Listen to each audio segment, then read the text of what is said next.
What do you think living in India with its rich heritage of diversity adds to your life? Answer 2. Diversity teaches us to be open minded and tolerant as we learn many things from each other and share our experiences. We celebrate different festivals together and learn different languages, cultures, etc. प्रश्न 2. आपके विचार में भारत की समृद्ध एवं विविध विरासत आपके जीवन को कैसे बेहतर बनाती है? उत्तर. भारत विविधताओं का देश है.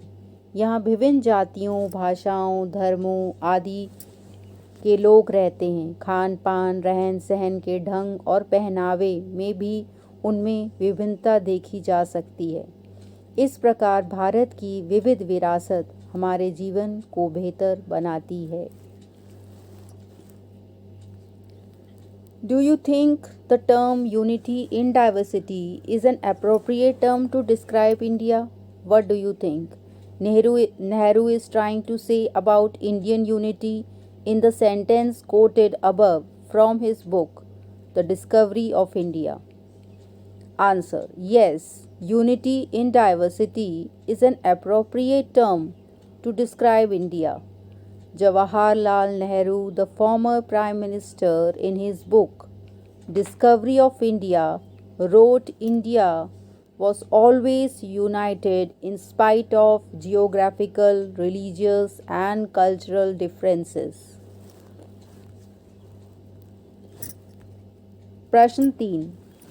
आपके अनुसार अनेकता में एकता का विचार भारत के लिए कैसे उपयुक्त है? भारत की खोज किताब के लिए गए इस वाक्यांश में नेहरू भारत की एकता के बारे में क्या कहना चाह रहे हैं? उत्तर.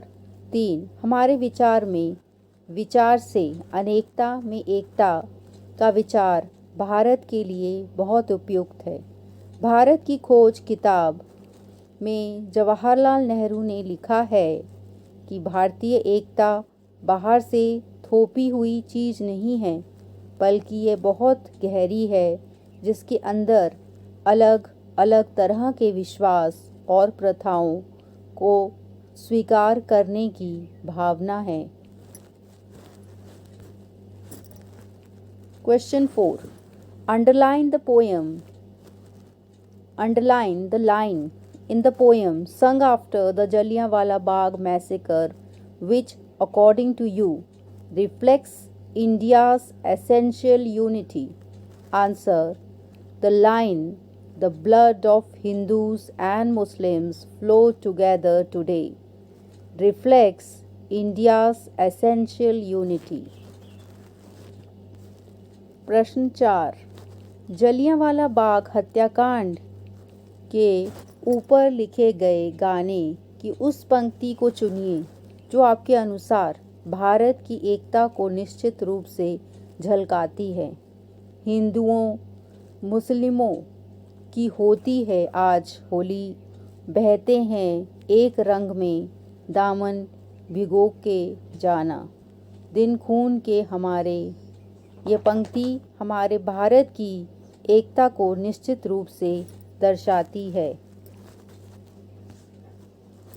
Question 5. Choose another region in India and do a similar study of the historical and geographical factors that influence the diversity found there. Are these historical and geographical factors connected to each other? How? Answer. It was the geography of Kerala which allowed for the cultivators of spices and the special geographical locations of Ladakh and its wool that drew traders to these regions. Thus, history and geography are often tied in the cultural life of a region.